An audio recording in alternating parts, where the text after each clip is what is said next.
안녕하십니까. 사실 우리들이 지금 보고 있는 말씀이나 듣는 말씀들을 다른 표현으로 영적인 양식이라고 얘기하죠. 그래서 이 양식을 잘 먹으면 어떻게 될까요? 잘 먹으면 힘이 생겨서 세상을 이길 수도 있고 자기를 이길 수도 있다는 거죠. 그런 능력이 나타난다. 그것은 천차만별이죠. 듣는 사람의 상태에 따라서 얼마큼 갈증을 느끼느냐에 따라서 다르리라고 봅니다. 어쨌든 오늘 말씀을 통해서 진정한 양식이 되기를 바라고요. 오늘 로마서 6장 15절입니다. 이 말씀 가운데 오늘의 주제는 거룩함에 이르게 하는 은혜. 쉽게 말하면 거룩함에 이르라고 그랬잖아요. 그럼 어떻게 하면 거룩함을 이룰 수 있을까? 그 거룩함을 이르게 하는 것은 하나님의 은혜다라는 주제로 말씀을 상고해 보도록 하겠습니다. 아마 우리 모든 성도들이 생각할 거예요. 내가 거룩함에 이루는 것을 어렵게 생각하고 있을 겁니다. 누구나 다. 왜 그럴까? 성경 말씀에서는 이렇게 말씀하시는데 왜 우리는 이 거룩함에 이루는 것을 어렵게 생각하고 있는가? 자, 우리들은 성도들이 거룩하게 된 자라고 말하면서도 왜 실제 삶에서는 어렵다고 느끼고 있는가? 정말로 우리들은 이 거룩에 이르는 것이 이론으로만 인정하고 실제로 취득할 수는 없는 것일까 생각해 보고자 합니다. 오늘의 주제는 우리가 거룩함에 이르는 것도 역시 우리들의 노력이나 힘이 아닌 100% 하나님의 은혜로 말미암아 되어진다는 사실이죠. 우리가 구원도 역시 100% 은혜로 되어진 것처럼 거룩함에 이르는 것도 역시 100% 은혜로 되어진다. 그러한 믿음이 성도들의 마음속에 인식되어 박혀 있어야 됩니다. 그래야만 우리가 거룩한 삶을 살면서 누릴 수가 있는 것이죠.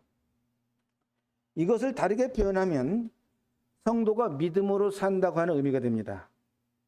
거룩함에 이르는 삶이 곧 믿음으로 산다고 하는 의미와 동일하다는 것이죠. 과연 어떠한 것이 믿음으로 사는 것일까? 나는 믿음으로 잘 살고 있다, 못 살고 있다 이렇게 말하잖아요. 나는 교회 잘 다니고 있고 말씀 보고 있고 기도하고 있고 그러면 믿음으로 잘 사는 것인가요? 물론 그렇지만 이러한 외적인 것도 있지만 중요한 것은 내적으로 영적인 갈라짐에서 어떤 것이 믿음인지 어떤 것이 믿음이 아닌지 하는 그런 인식이 중요하다는 것입니다.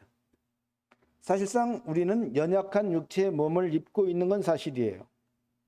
그래서 근본적으로 보면 우리들은 사실상 거룩함과는 거리가 먼 자들입니다.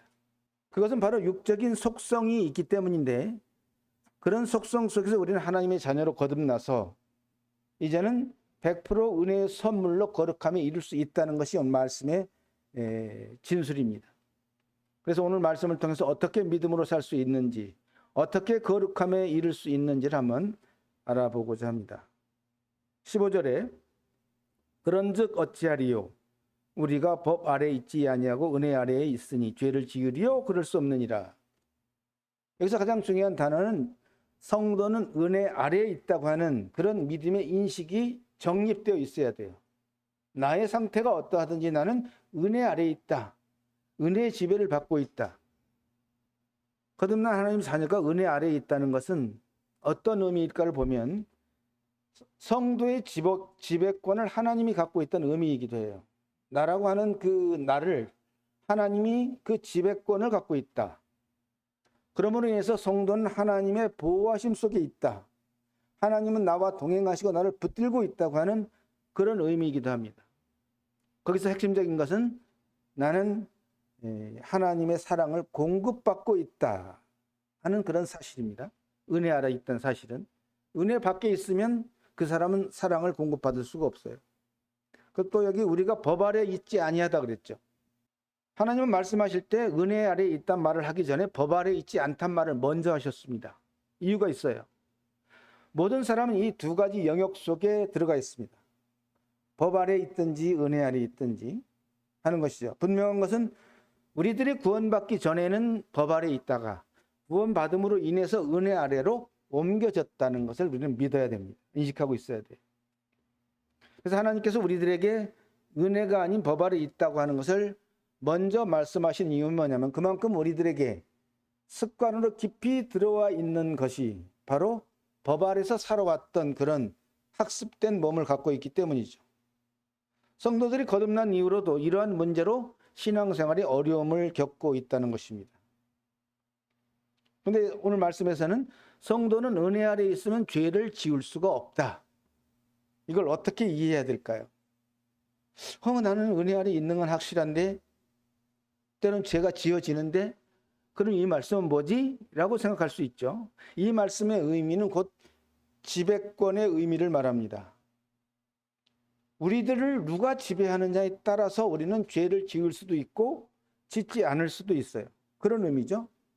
하나님이 우리를 붙들고 계시면 어떠한 죄의 세력도 우리를 죄를 범죄하게끔 할 수가 없다는 것이죠.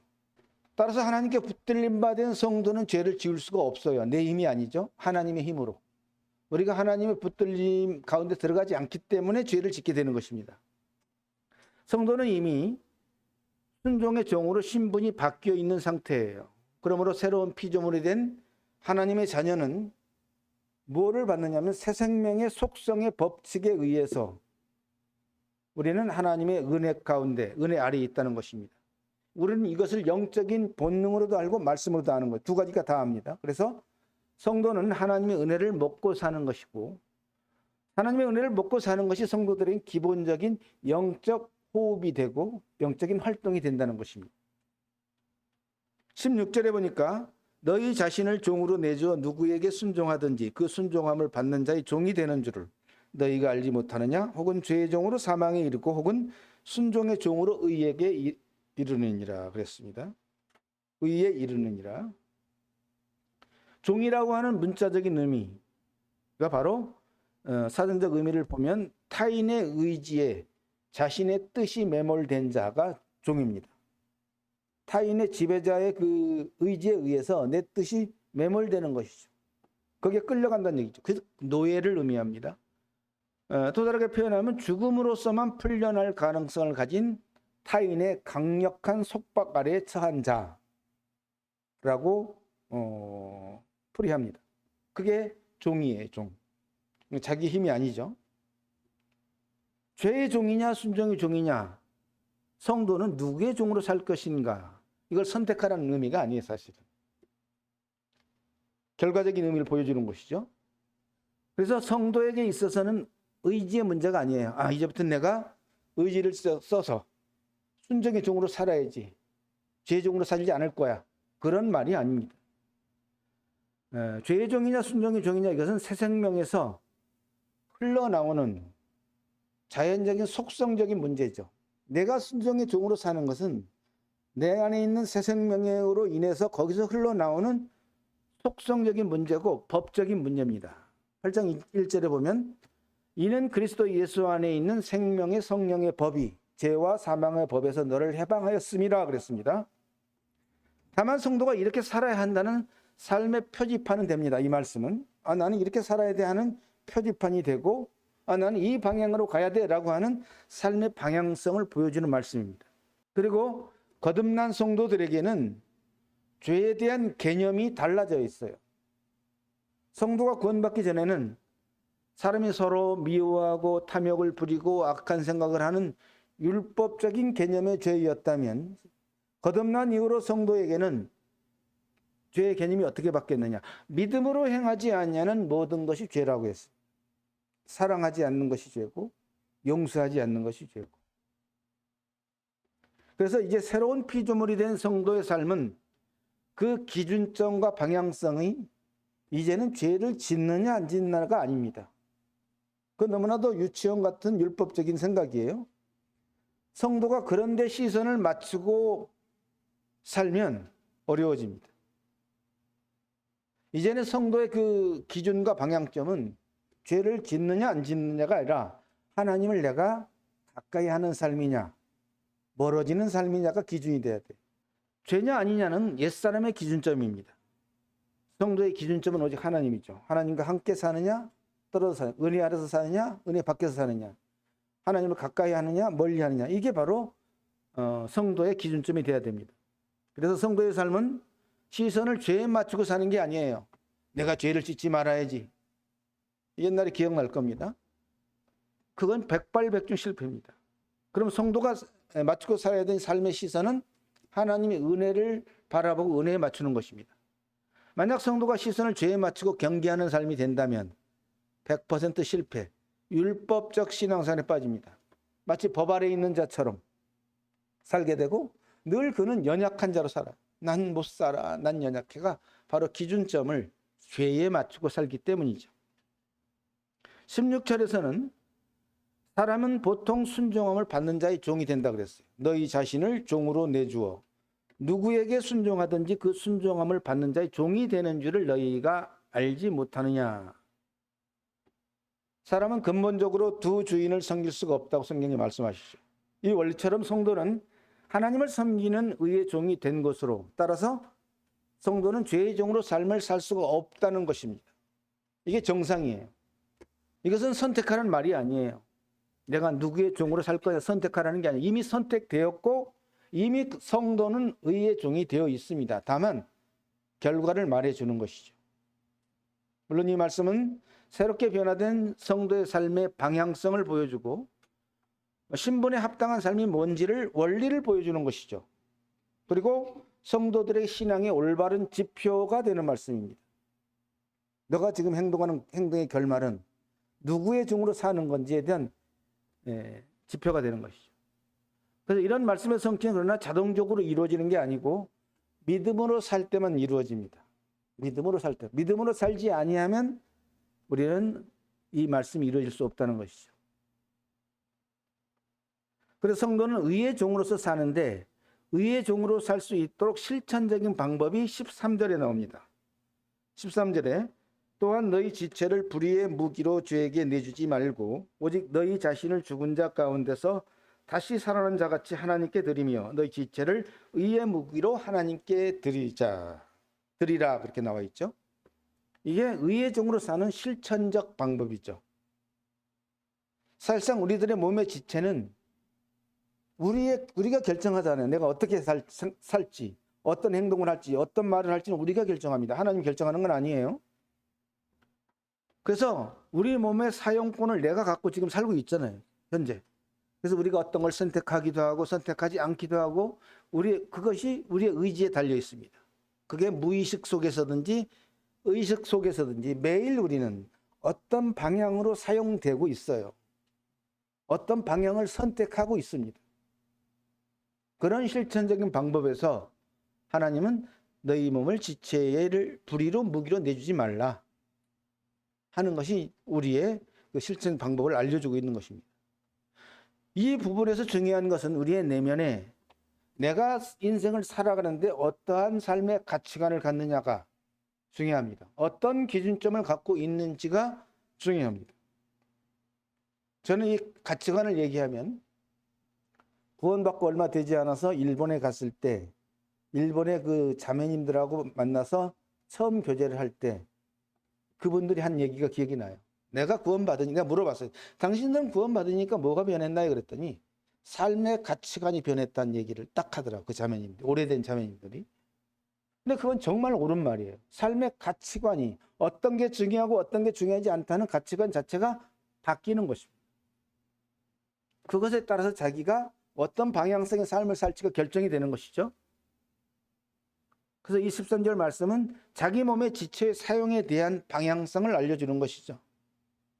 우리 자신의 몸의 지체를 어디에 사용했는지는 그때는 잘 몰라요.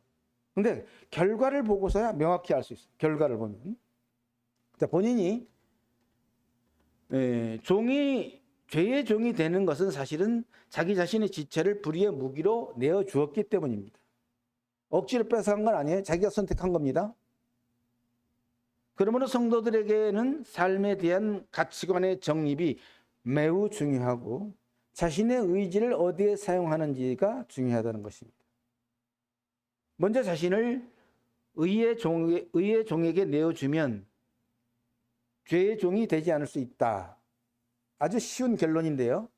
내가 죄의 종이 되지 않으려고 노력하는 게 아니라 그건 놔두고 잊어버리고 의에게 종으로 내어주는 삶을 살면 당연하게 죄의 종이 되지 않을 수 있습니다. 14절 15절에 뭐라고 했냐면 죄가 너희를 주장하지 못하느니 이는 너희가 법 아래 있지 아니하고 은혜 아래 있음이라고 했습니다. 그런즉 어찌하리요 우리가 법 아래 있지 아니하고 은혜 아래 있으니 죄를 지으리요 그럴 수 없느니라.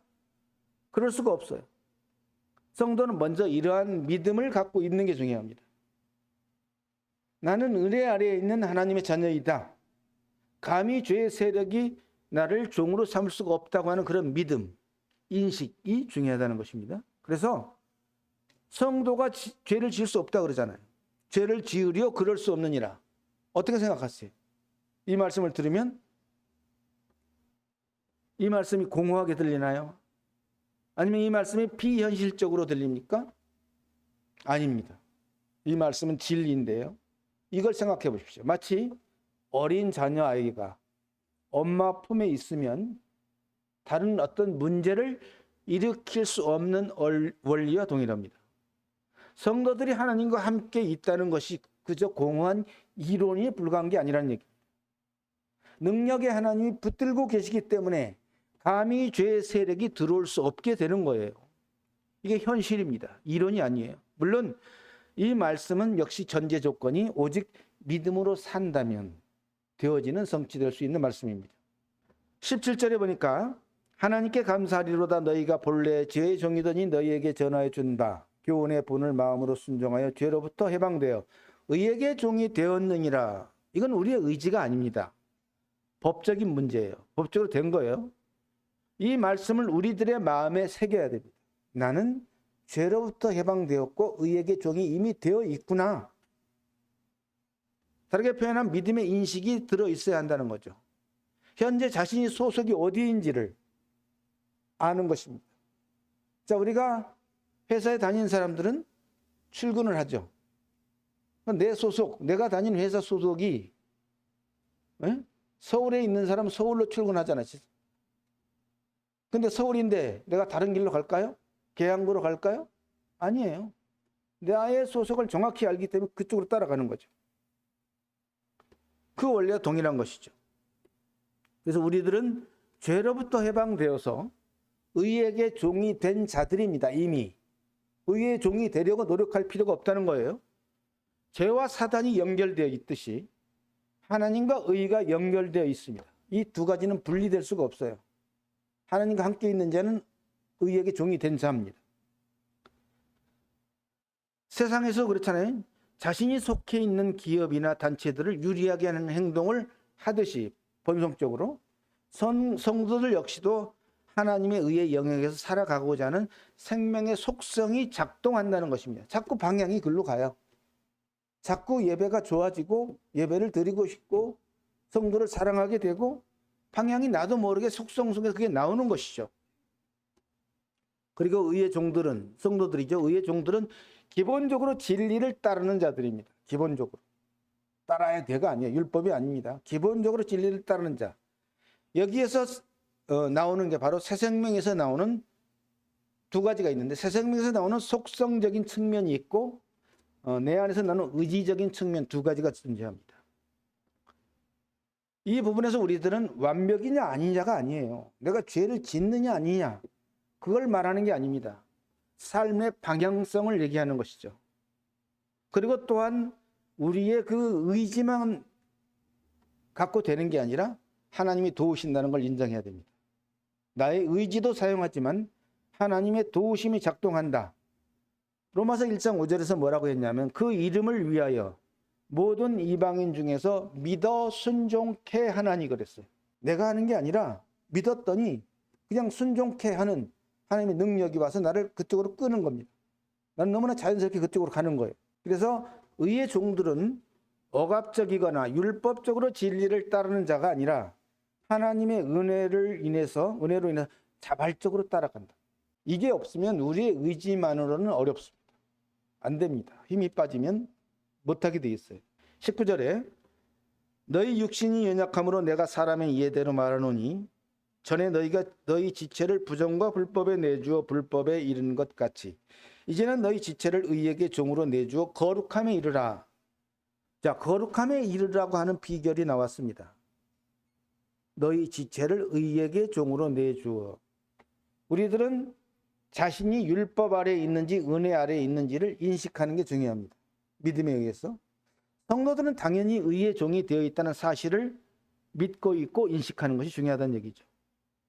그러면서도 우리는 한 가지, 우리들의 육신이 연약하다는 걸 인식해야 됩니다. 다 그거 고백하죠?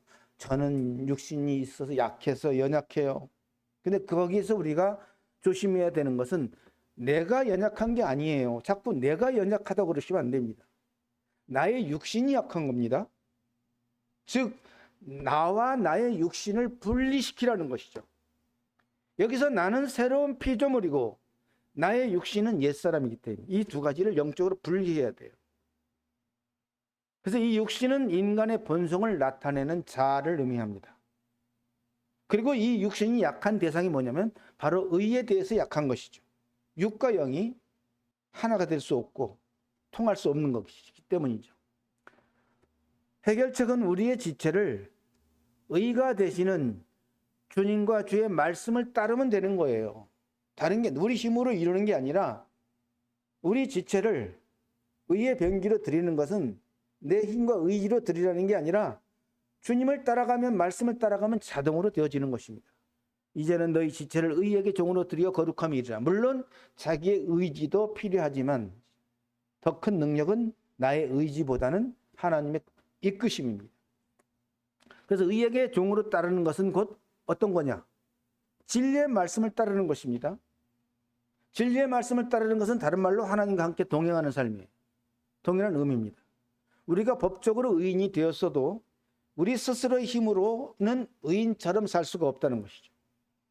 모든 의로움이 되시는 주님을 따라서 살면 우리도 의롭게 살 수가 있는 거예요. 이건 아주 어렵지 않아요. 주님을 따라 사는 건 어렵지 않잖아요. 내가 의롭게 사는 것은 어렵지만 주님을 따라 사는 건 어렵지 않습니다. 그렇게 되면 우리도 의롭게 살아질 수 있다는 얘기예요. 그래서 주님을 따르는 자, 즉 의를 따르는 자에게 주어지는 것이 바로 하나님의 은혜이죠. 그래서 주님을 가까이 하고 주님을 따르는 자들은 항상 하나님의 은혜 아래에 있게 되는 것이죠. 하나님의 은혜와 하나님의 의는 분리될 수 없는 한 생명의 범주 안에 연결되어 있고 작동되고 있습니다. 은혜와 의는 분리가 될 수가 없어요. 성도가 하나님의 은혜 아래에 있으면 거룩함에 이르게 됩니다. 많은 그리스도인들이 스스로의 힘과 노력으로 거룩함에 이르려고 하지만 헛수고가 되고 불가능하다는 것을 체험할 것입니다. 그래서 성도가 거룩함에 이르는 것은 바로 하나님이 주시는 은혜로 인해서 맺혀지는 열매를, 내 힘이 아니라 맺혀지는 열매예요. 22절에 보면 그러나 이제는 너희가 죄로부터 해방되고 하나님께 종이 되어 거룩함에 이르는 열매를 맺었으니 그 마지막은 영생이라고 그랬습니다. 이 땅에서 하나님의 자녀들에게 거룩함이 완벽하게 완성되지는 않습니다. 부분적으로 열매가 맺힙니다. 영생의 속성이 또한 그러하듯이 우리들의 육체를 벗어버렸을 때 그때서야 완벽하게 영생이 완성됩니다. 이 땅에서 우리들이 몸을 입고 있는 한 영생이 부분적으로 성취되는 것처럼 성도들에게도 거룩함도 비록 완벽하지는 않아도 부분적으로 열매가 맺힌다는 것이죠. 물론 이것이 많을수록 성숙한 성도라고 말할 수 있습니다. 그래서 말씀이 그 마지막은 영생이라는 얘기가 그 얘기예요. 마지막에 가서 영생을 얻는다는 게 아니라 이미 얻었지만 이 땅에서는 그 영생을 제한적으로 누리게 되고 마지막에 육체의 몸을 벗었을 때 완벽한 영생을 누릴 수 있다는 것을 말하는 것입니다. 오늘 말씀을 정돈하면 성도가 거룩함에 이르는 비결은 자신이 구원받는 순간 이미 거룩한 자가 되었다는 믿음으로부터 시작됩니다. 이것은 자신의 힘과 노력으로 만들어진 것이 아니라는 것을 의미하기도 하죠. 그리고 하나님의 은혜를 추구하는 성도들에게 바로 하나님의 거룩함에 이르게 된다는 것이죠. 이것을 줄여서 표현하면 하나님의 은혜로 거룩함은 만들어진다. 하나님의 은혜로 거룩한 열매가 맺혀진다. 라고 말할 수 있습니다. 또 하나님의 은혜 아래 있다고 하는 의미는 곧 성도가 하나님과 동행하는 삶을 산다고 하는 의미이기도 하고요.